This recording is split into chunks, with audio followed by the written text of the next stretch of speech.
So it has never been easier to build a website, but it's still not simple. I've got something to help with that. My name's Vic from Strong Sites, and I have built a ton of Squarespace websites over the years. And between my own experience and Squarespace's extensive documentation, I have assembled the ultimate Squarespace checklist, complete with deep links to Squarespace's Help Center. You can download it right now for free on my website, strongsites.co. So like I said earlier, it's never been easier to build a website, but it's still not simple. If you've never built a website before, it's a lot of little steps, a lot of little details. And you do it just like eating an elephant. You know, the old saying, one bite at a time. If you are a checklist person, if you like being able to check things off, you know, moving through methodical steps or process, then a checklist might be just the thing you need to do to eat the elephant of creating your own website. So this checklist has 97 steps. I wanted to break it down into as bite-sized, discrete chunks as possible without getting into the triple digits. But don't freak out, because you will only need all 97 steps if you use literally every feature that Squarespace offers. So if you don't need a shop, subtract 11 steps. If you don't need a blog, that's minus 13 steps, etc., etc. You get the idea. The simpler your site is, the fewer of those steps you'll actually need to do. I feel like this is a good time to throw in a little public service announcement. I do sell Squarespace templates, and those only need about half as many steps to launch as a site that is being built from scratch. So check those out if you haven't yet, strongsites.co/templates. So another important thing to know about these steps is that some are more important than others. I've grouped them into required, recommended, and everything else. I guess you could call those things extra credit. If you are someone who likes doing all the things on the checklist, you can do all the things.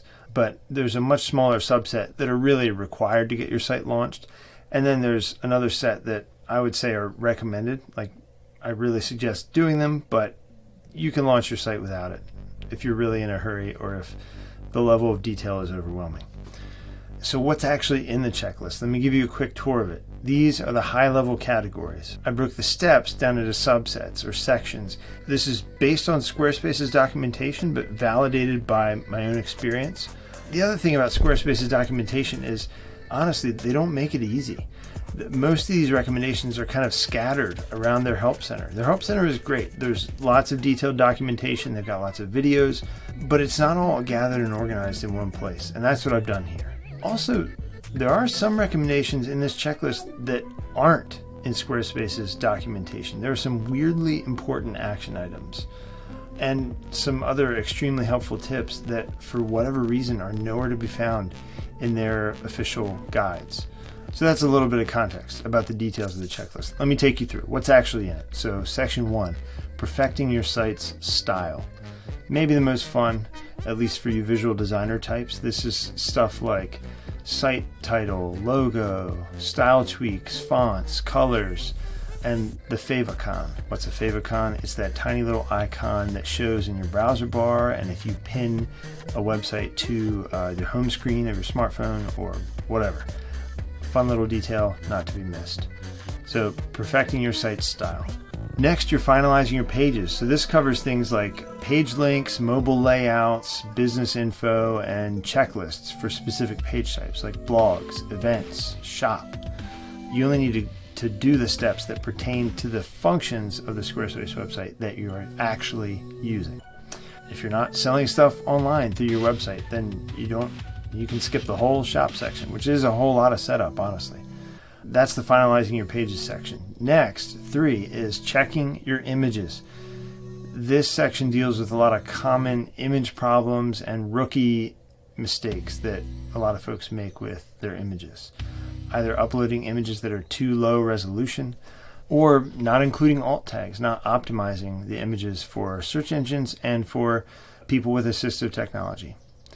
Next is checking your domains and integrations, setting up your domain or domains, linking them to your site, making sure your email is all squared away, and that sort of thing. Fifth is optimizing for search engines. SEO is a whole world. It's a crazy world, and this section of our checklist is your road atlas to it. Little sidebar, if you really want to nerd out on SEO, I recommend trying the Squarespace plugin. It's a browser plugin that scans your Squarespace site and gives you all kinds of practical SEO recommendations. But if all you do is the items in this section of the checklist, you'll be off to a great start. You'll be laying a great foundation from an SEO standpoint for your website. Section 6 is all about publishing. It's not just one click of a button. There's multiple things you need to do to properly publish your website online. Changing the privacy setting of the site or removing the site-wide password is just the beginning. You got to get that submitted to Google Search Console and ask Google to crawl your site. There's a bunch of other things to do related to publishing. This section of the checklist breaks it all down into concrete steps. And last but not least, publishing ain't the end of it, right? It's not Field of Dreams. If you build it, they will not come. You've got to actually go tell people. You got to go drive traffic to your site. And so section 7, promoting your site after publishing, covers some common ways to get your site seen. If you work through this checklist to launch your website, you will have done way more than almost every business out there to start strong online. How much does this checklist cost? Nothing. It's free. I do not want money to get in the way of you getting a website that you're proud of. So all you got to do to get it is head over to strongsites.co and scroll down to the bottom. Right at the top of the footer, there is a little download widget that just asks for your email. You'll be added to the Strong Sites email list. You can unsubscribe from that anytime. No hard feelings. The second you put your email in and hit download, it'll jump you through to the download page, and you can get right on it. I'm a bit of a productivity app nerd, and I use Notion and Todoist, and so I created versions of this checklist in Notion and in Todoist.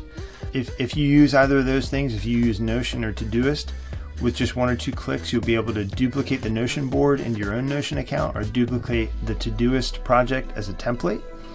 If you don't use either of those things or don't have any interest in trying a new thing, there's also just a plain old PDF that you could download. Shoot, you could even print it out if you want to check the things off manually. I also do use a paper notebook and enjoy checking things off on that. And if you download it and use it, I'd love to hear your thoughts on it. You can come back to this video and leave a comment. I'm working on a couple courses for Squarespace and probably Card to help people start strong, to launch websites that they're proud of without too much headache. Would love to hear what your headaches are and how this checklist and any other tools could be helpful. All right, peace.